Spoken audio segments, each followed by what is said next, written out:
Hi friends, YouTube channel science अड्डा पे मैं आपको वेलकम करता हूँ। फ्रेंड्स, हम लोगों ने पिछली क्लासेस में पढ़ा था एस्केलेटन सिस्टम के बारे में। एस्केलेटन सिस्टम का हम लोगों ने बेसिक चीज़ें के बारे में हम लोग देखे थे कि बेसिक चीज़ होता क्या है, जो कि मैं पहले भी कह चुका हूँ कि हमें किसी भी टॉपिक को डीप में पढ़ने के लिए हमें बेसिक चीज़ों की ज़रूरत होना ज़रूरी होती है। अगर हम बेसिक चीज़ ना समझ पाएँ, बेसिक अगर हमें नॉलेज ना हो, तो फिर हम डीप में जाने के बाद में मुझे बाउंस करने लगता है। तो फ्रेंड्स, आज जिस टॉपिक पे, जिस चैप्टर पे आज हम लोग डिस्कशन करने वाले हैं, आज हम जो आपको डिस्कशन करने वाले हैं, वो टॉपिक है रिप्रोडक्टिव सिस्टम, प्रजनन तंत्र। फ्रेंड्स, मैं बता दूं कि पीसीएस जैसे एग्जाम में इसका एग्जाम्पल कई बार देखा जा चुका है।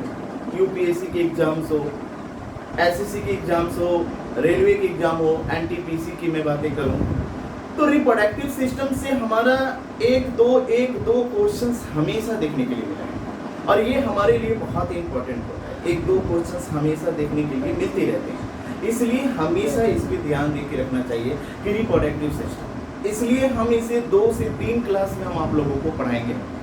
बेसिक चीज़ों पे हम बातें करेंगे, डिस्कशन करेंगे कि आखिर एक्चुअली है क्या। तो फ्रेंड्स, आज हम लोग रिप्रोडक्टिव, सबसे पहला मेरा जो वर्ड आता है कि रिप्रोडक्टिव क्या है।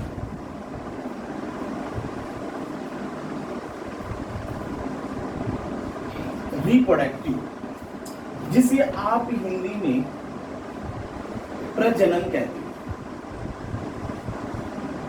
फ्रेंड्स, प्रजनन होता क्या है, रिप्रोडक्टिव का मतलब क्या होता है?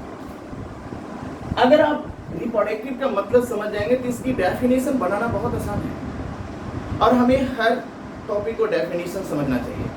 जब तक हम डेफिनेशन को ना समझ पाएंगे तब तक हमारे लिए चैप्टर प्रॉब्लम करेगा। तो आए हम आपको एग्जाम्पल, एक इजी कंसेप्ट में समझाने की कोशिश कर रहा हूँ। फ्रेंड्स, अब बता, कहता है कि दुनिया की कोई भी जीव अपने जैसा, अपने समान ही एक नए जीवों का जो उत्पन्न करता है वो प्रजनन कहलाता है। अपने जैसा नए जीवों का उत्पन्न जो करता है वो क्या कहलाता है? प्रजनन कहलाता है। अब जैसे मैं बता रहा हूं, मेरे माँ बाप ने अपने जैसा मुझे उत्पन्न किया, मतलब जन्म दिया। एक चिड़िया अपने जैसे ही एक नई चिड़िया को जन्म देता है। एक बकरी अपने जैसे ही अपनी मेमना को खुद एक बकरी को ही जन्म देता है। तो दुनिया में जितने भी जीवों की प्रजातियां हैं, चाहे वो पक्षी की बात करो, चाहे इंसान की बात करो, या जल में रहने वाला मछली की बात करो, वो अपने जैसे ही न्यू जीवों का निर्माण करती है, उत्पन्न करती है। यही प्रजनन है। मेरे माँ बाप ने हमें उत्पन्न किया, यानी जन्म दिया। हम भी अपने बच्चे को अपने जैसे देंगे, वो भी अपने जैसे देगा। ये पीढ़ी दर पीढ़ी चलता रहेगा, पीढ़ी दर पीढ़ी चलता रहेगा। ये एक जीव, एक इंसान ही एक इंसान को उत्पन्न कर सकता है, एक जानवर इंसान को उत्पन्न नहीं कर सकता। कहने के लिए कह देते हैं कि तुम तो जानवर हो, ऐसा नहीं है। जानवर एक जानवर को ही उत्पन्न कर सकता है, जन्म दे सकता है। एक इंसान इंसान को ही जन्म दे सकता है। अब यहाँ बात कर सकते हैं कि रिप्रोडक्टिव का, प्रजनन का क्या डेफिनेशन है। इसकी डेफिनेशन आपके हाथ में। आप कह सकते हैं कि अपने जैसा नए जीवों का उत्पन्न करना ही प्रजनन है। प्रजनन यानी अपने जैसे नए जीवों का उत्पन्न करना प्रजनन है। अगर इसको मैं बात करूं तो हम कह सकते हैं इसकी डेफिनेशन नॉर्मल में, यानी प्रोड्यूसिंग लाइफ लाइक आवर, आराम से कह सकते हैं कि प्रोड्यूसिंग लाइफ लाइक आवर, यानी अपने जैसे नए जीवों का उत्पन्न करना ही क्या कहलाता है? प्रजनन कहलाता है। तो फ्रेंड्स आप इसे रटना मत, आप मन में ये दौड़ाना कि यार दुनिया की कोई भी जीव है अपने जैसे जो नए जीवों का जो निर्माण कर रहा है, उत्पन्न कर रहा है, यही प्रजनन है। अगर सोच लो कि इंसान अगर अपने इंसान की तरह अगर उत्पन्न नहीं करता तो इंसान की दुनिया कब का खत्म हो जाती, और ये चलता रहेगा, पीढ़ी दर पीढ़ी दर पीढ़ी दर पीढ़ी चलता रहेगा। तो कहता है कि अपने जैसे नए जीवों का उत्पन्न करना ही क्या कहलाता है? प्रजनन कहलाता है। यानी प्रोड्यूसिंग लाइफ लाइक आवर, यानी अपने जैसे नए जीवों का निर्माण करना, उत्पन्न करना क्या कहलाता है? प्रजनन। यानी producing life like our own is called reproductive. क्या कहलाता है? Is called reproductive. अब हमें फ्रेंड्स यहाँ पर बातें करनी है, बेसिक चीजें ही आज मैं लेके चलूंगा। अब यहाँ ध्यान से देखना कि फ्रेंड्स रिप्रोडक्टिव जो होती है, आप जिसे प्रजनन जो आप कह रहे हो, प्रजनन दो तरह का होता है फ्रेंड्स। प्रजनन जो होती है वो दो तरह का होता है, एक होता है लैंगिक और दूसरा होता है अलैंगिक। जैसे मैं बातें करूं कि रिप्रोडक्टिव भी दो तरह की, प्रजनन भी दो तरह की होती है। अब वो कौन कौन सी होती है? पहला होता है सेक्सुअल और दूसरा होता है एसेक्सुअल। आप इसको हिंदी में कहते हैं लैंगिक, इसको हम लोग कहते हैं अलैंगिक। अब ध्यान से सुनना, कहता है कि रिप्रोडक्टिव दो तरह की, प्रजनन दो तरह की होती है, लैंगिक और दूसरा कौन होता है? अलैंगिक होता है। अब हमें ये जानना है कि लैंगिक किसको कहते हैं, अलैंगिक किसको कहते हैं, यानी एसेक्सुअल किसको कहते हैं, असेक्सुअल किसे कहते हैं। तो फ्रेंड्स मैं यहीं पर आसानी से बता दूं, क्योंकि अभी हम लोग सेक्सुअल के बारे में पढ़ेंगे, तब हम एसेक्सुअल के बारे में पढ़ेंगे। तो पहले ये हमारा क्लियर हो जाना जरूरी है कि सेक्सुअल किसको कहते हैं, एसेक्सुअल किसको कहते हैं, यानी लैंगिक किसको कहते हैं, अलैंगिक किसको कहते हैं। तो फ्रेंड्स मैं बता दूं, कहता है कि जिसमें जनन दो अलग अलग जनन कोशिकाएं, दो अलग अलग जनन कोशिकाएं आपस में भाग लेती हैं, दो अलग अलग जनन कोशिकाएं आपस में भाग लेती हैं, वो लैंगिक कहलाता है। और जिसमें जनन कोशिकाएं भाग नहीं लेती है वो क्या कहलाता है? अलैंगिक कहलाता है। एक नॉर्मल सी मैं बताऊंगा कि वो जनन कोशिकाएं क्या है, तो ध्यान से देखना फ्रेंड्स। अब यहां देखना कि कहता है कि जिसमें डिफरेंट गैमेट पार्टिसिपेट कर रहा हो। गैमेट का मतलब होता है जनन कोशिका, जिसमें डिफरेंट गैमेट पार्टिसिपेट कर रहा हो वो क्या कहलाएगा? सेक्सुअल। और जिसमें डिफरेंट गैमेट पार्टिसिपेट न कर रहा हो वो क्या कहलाएगा? एसेक्सुअल। तो फ्रेंड्स आप आसानी से समझ गए होंगे कि जिसमें डिफरेंस गैमेट अगर पार्टिसिपेट कर रहा हो तो वो क्या कहलाएगा? सेक्सुअल। और जिसमें डिफरेंस गैमेट पार्टिसिपेट ना कर रहा हो वो क्या कहलाएगा? एसेक्सुअल। अब ध्यान से सुनना, अब हम यहां देखेंगे कि डिफरेंट गैमेट्स होती क्या है, अलग अलग जनन कोशिकाएं होती क्या है। तो ध्यान से देखना, अभी हम लोग पढ़ेंगे सेक्सुअल के बारे में, तब हम पढ़ेंगे एसेक्सुअल के बारे में। तो ध्यान से देखना फ्रेंड्स, आप समझ गए होंगे कि दो अलग अलग प्रजनन कोशिकाएं जब एक साथ भाग लेती है तो वो लैंगिक यानी सेक्सुअल, यानी डिफरेंट गैमेट अगर पार्टिसिपेट कर रहा हो तो वो क्या होगा? सेक्सुअल। और जिसमें डिफरेंट गैमेट पार्टिसिपेट नहीं करती है वो क्या होता है? एसेक्सुअल यानी अलैंगिक होता है। अब यहां देखना हम बातें करते हैं। अब कहते हैं कि गैमेट क्या है, गैमेट क्या होता है, तो ध्यान से देखना।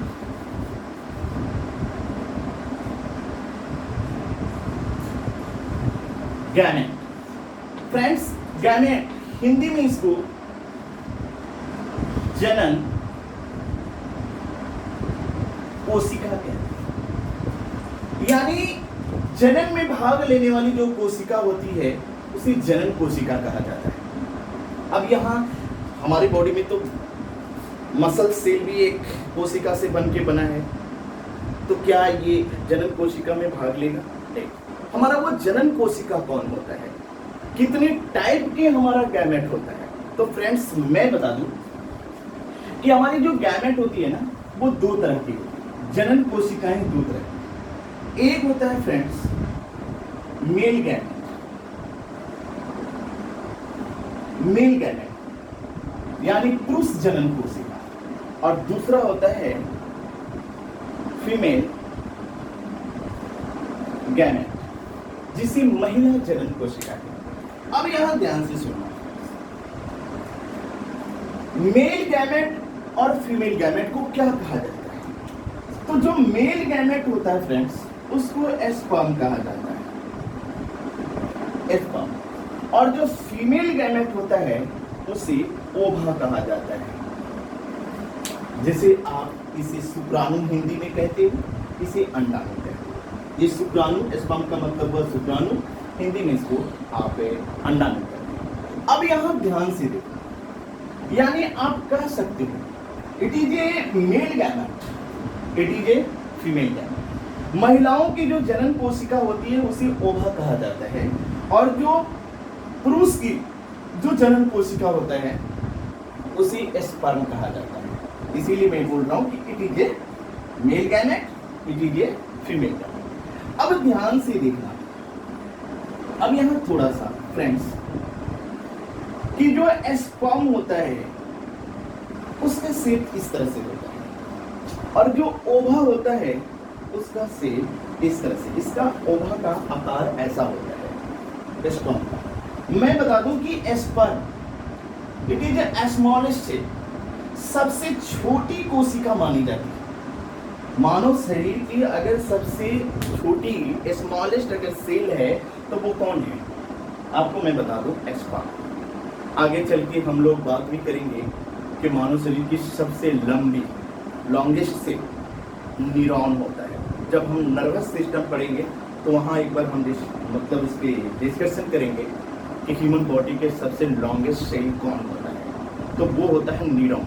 ह्यूमन बॉडी की सबसे स्मॉलेस्ट सेल, सबसे छोटी अगर कोशिका है तो वो कौन होता है?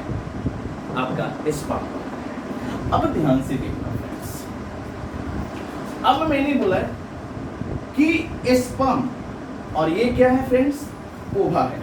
अब ध्यान से यहां समझने की बात है कि एस्पर्म के वन सेल का जो गुणसूत्र होता है, यानी number of chromosome of one sperm, एक एस्पर्म के जो गुणसूत्र होगा, जो क्रोमोसोम होगा। अब यहां पर बात यह आएगी कि गुणसूत्र क्या है, क्रोमोसोम क्या है। तो फ्रेंड्स हमें साइटोलॉजी, जब हम कोशिका के बारे में स्टडी करेंगे, उसका विज्ञान पढ़ेंगे, तो बहुत अच्छे से वहाँ डिफाइन हम करेंगे कि ये जेनेटिक मटेरियल, यह एक आनुवांशिक पदार्थ होता है। क्रोमोसोम, गुणसूत्र, क्योंकि दुनिया में जितने भी लाइफ है, जितने भी एनिमल्स हैं, सभी का गुणसूत्र अलग अलग होता है। जैसे इंसान का 46 होता है, अब मैं बताऊंगा कैसे 46 होता है। गाय का अलग होता है, चिड़िया का अलग होता है, बकरी का अलग होता है। आप यहाँ तक कि वेज की बात करो, टमाटर का अलग होता है, गोभी का अलग होता है, आलू का अलग होता है। यानी दुनिया में जितनी भी लाइफ है, सबका गुणसूत्र अलग अलग होता है। मेरी मॉम और डैड का जो गुणसूत्र था, नंबर ऑफ क्रोमोसोम था, वो 46 था, और वही 46 हम में ट्रांसफर हुआ, तो मेरा भी 46 हुआ, हम में किसी और में हुआ। ये ट्रांसफर होते रहता है, एक जेनेटिक मटेरियल है, आनुवांशिक पदार्थ है, एक जीव से दूसरे जीव में ये ट्रांसफर होता है। अब आगे जाएंगे तो जीन के बारे में पढ़ेंगे, क्रोमोसोम, जीन, वो सारा क्लियर होते चला जाएगा। तो मैं फिलहाल बता दूं कि एस्पर्म का जो क्रोमोसोम, वन सेल की मैं बात कर रहा हूं, one cell number of chromosome 23, यानी स्पर्म का एक सेल का जो गुणसूत्र होता है, नंबर ऑफ क्रोमोसोम होता है, वो कितना होता है? 43 होता है। ठीक इसी तरह से ओवा का भी वन सेल की मैं बात कर रहा हूं, वन सेल की जो होगा इसका भी 23 होता है। अब देखना फ्रेंड्स, एस्पर्म और ओवा, हम लोग ये आगे भी पढ़ेंगे कि फर्टिलाइजेशन क्या है, फर्टिलाइजेशन किसे कहते हैं, फर्टिलाइजेशन का डेफिनेशन तो हम लोग यहाँ से भी बना सकते हैं, एक बार और पढ़ेंगे। तो फ्रेंड्स मैं बता दूँ कि स्पर्म एंड ओवा दोनों को एक साथ मिलने का जो प्रोसेस होता है, एक साथ जो दोनों मिलते हैं उसे हम फर्टिलाइजेशन यानी निषेचन कहा जाता है। हिंदी में निषेचन कहते हैं, इंग्लिश में इसे हम फर्टिलाइजेशन कहते हैं।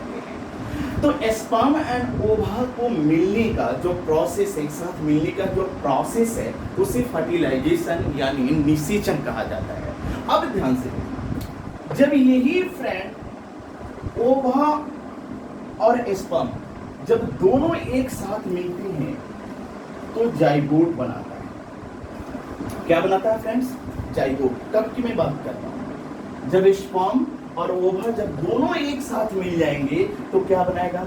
जाइगोट। अब यहां देखना फ्रेंड्स, अब 23 प्लस 23 प्लस 23 कितना हो गया? 46 या 23 पेयर भी कर सकते हो, कोई दिक्कत नहीं है। तो जाइगोट का जो 1 सेल का नंबर ऑफ क्रोमोसोम, क्योंकि दोनों एक साथ मिला है तो 23 प्लस 23 कितना हो जाएगा? 46, या आप इसे 23 पेयर भी कह सकते, 23 पेयर भी कह सकते। अब बताना, आपसे पूछेगा कि नंबर ऑफ क्रोमोसोम 1 से तो 23, नंबर ऑफ क्रोमोसोम ऑफ 1 ओवा तो कितना होगा? 23। नंबर ऑफ क्रोमोसोम 1 से जाइगोट कितना होगा? 43 या 23 पेयर।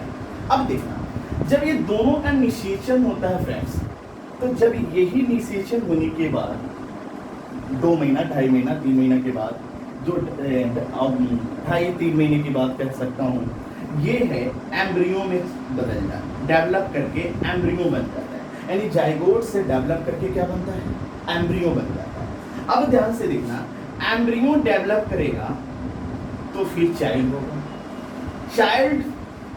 चाइल्ड होगा, चाइल्ड के बाद क्या होगा? एडल्ट होगा। मैं यहां लिख रहा हूं, एडल्ट के बाद क्या होगा? एडल्ट के बाद क्या होगा? ओल्ड होगा। ओल्ड के बाद क्या होगा? डेथ हो जाएगा। आप देख सकते हैं कि हमारा लाइफ कैसे बना है। यानी मेरे फादर का गैमेट, मेरी मदर का ओवा, दोनों का फर्टिलाइजेशन हुआ तो हम किस स्थिति में हैं? जाइगोट। जाइगोट के बाद हम कैसा बने? जाइगोट डेवलप हुआ तो क्या हम बने? एम्ब्रियो। एम्ब्रियो जब डेवलप हुआ तो क्या बने? चाइल्ड। चाइल्ड डेवलप हुआ तो क्या बने? एडल्ट। एडल्ट से फिर क्या होंगे? ओल्ड होंगे, बुढ़े होंगे, फिर उसके बाद में क्या हो जाएगा? डेथ हो जाएगा। यानी जाइगोट बनेंगे, एम्ब्रियो यानी भ्रूण बनेंगे, भ्रूण से बच्चे बनेंगे, बच्चे से वयस्क बनेंगे, वयस्क के बाद में हम बुढ़े होंगे, बुढ़े के बाद हम क्या हो जाएंगे? डेथ कर जाएंगे। यानी इस तरह से हमारा लाइफ जो है चलती रहता है, और तब तक हम बीच में पता नहीं कितने लाइफ को ओपन कर चुके होते हैं। तो फ्रेंड्स आप समझ गए होंगे। अब एक बार फिर से हम बात करेंगे क्रोमोसोम कि क्रोमोसोम क्या है। तो फ्रेंड्स अगर आप इसे कॉपी करना चाहते हैं तो आप कर सकते हैं। तो गैमेट क्या है? यह एक जनन कोशिका है, रिप्रोडक्टिव सेल है।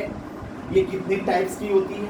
2 टाइप्स होती है, male gamete and female gamete. Male gametes को स्पर्म कहा जाता है, फीमेल गैमेट को ओवा कहा जाता है। जो कि स्पर्म के 1 सेल का नंबर ऑफ क्रोमोसोम 23 होता है, ओवा का भी 1 सेल का नंबर ऑफ क्रोमोसोम 23 होता है। जब ये दोनों का फर्टिलाइजेशन होता है, निषेचन होता है तो ये जाइगोट बनता है। जाइगोट के बाद एम्ब्रियो यानी भ्रूण बनता है, भ्रूण के बाद चाइल्ड यानी बच्चा, बच्चा के बाद एडल्ट होगा यानी वयस्क होगा, वयस्क के बाद ओल्ड होगा, बुढ़े होगा, बुढ़ा के बाद फिर उसकी क्या हो जाती है? डेथ हो जाता है। एक बार फिर हम लेके आ रहे हैं क्रोमोसोम, जो अब यहाँ बता सकते हैं कि एक इंसान का नंबर ऑफ क्रोमोसोम कितना होता है? तो 46, पेयर में पूछेगा तो 23। आप इस तरह से भी इसे जवाब दे सकते हो। तो फ्रेंड्स आप शॉर्ट स्क्रीन ले लेना इसका, मैं आगे बढ़ रहा हूं।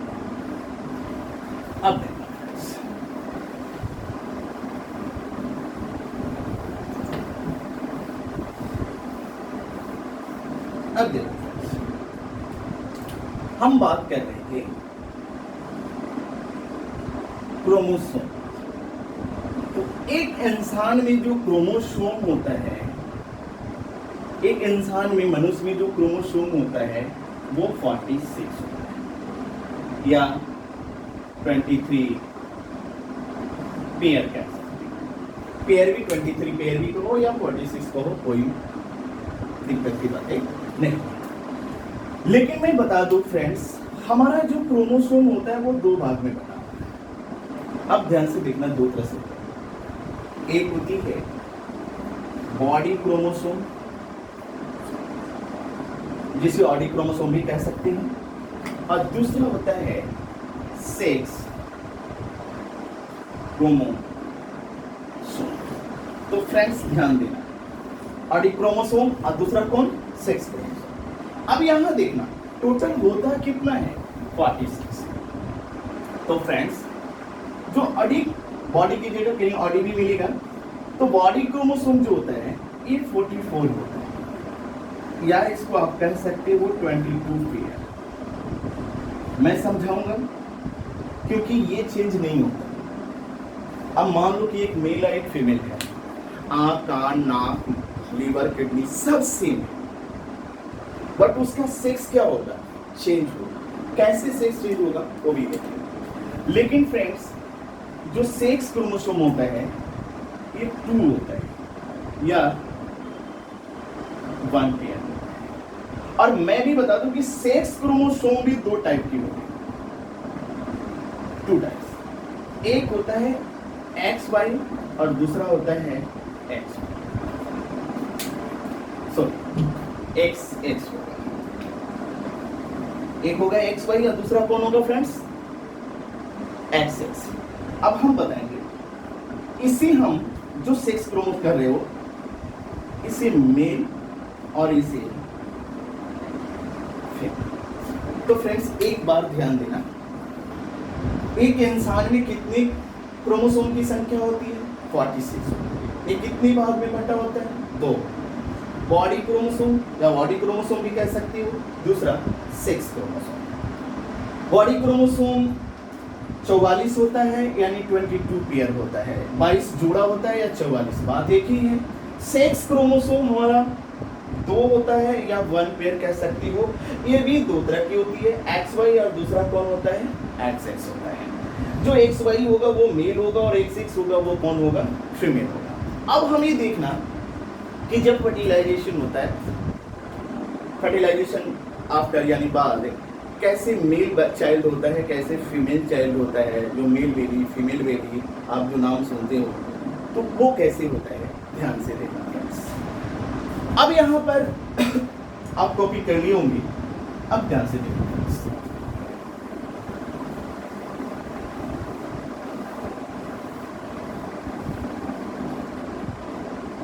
बिल्कुल आसानी से चलना। अब मान लो friends 22 pair plus XY, 22 pair plus XY। आप तो समझ गए होंगे कि मेल है कि फीमेल है। तो ये आपका मेल, मेल होगा तो क्या होगा,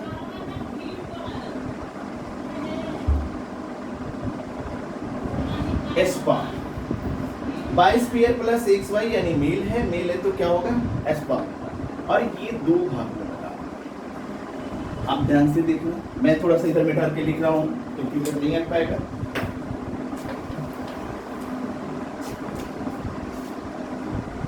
बाईस pair plus XY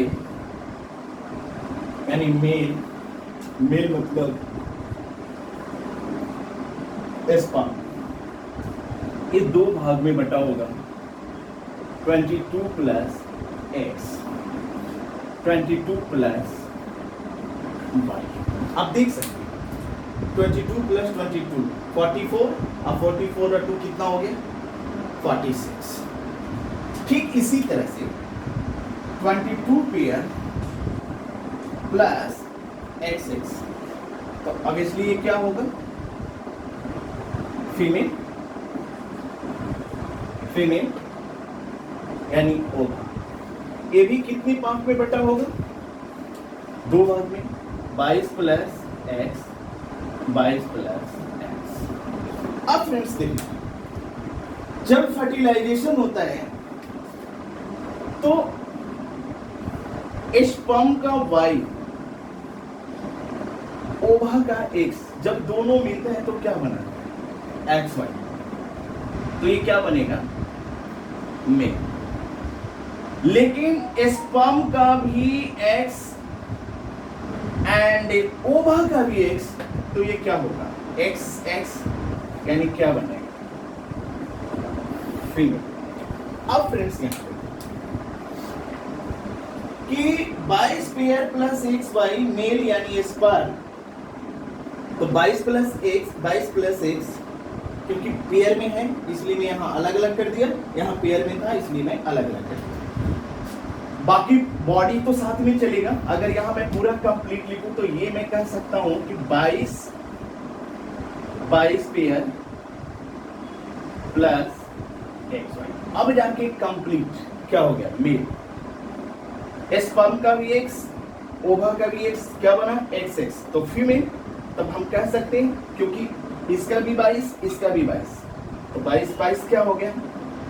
22 pair plus x x. अब जाके कंप्लीट बना, क्योंकि यहाँ y और x मिला तो एक्स वाई, तो 22 प्लस 22, हमने 22 पेयर लिख दिया, x प्लस y, तो हमने क्या लिख? x प्लस वाई, तो एक्स वाई, ये क्या बन गया? मेल। अब यहाँ देखना, x x क्या बना? x x, इसका वाला 22, ये वाला 22, 22 क्या हो गया? 22 पेयर प्लस x x, क्या हो गया? x x।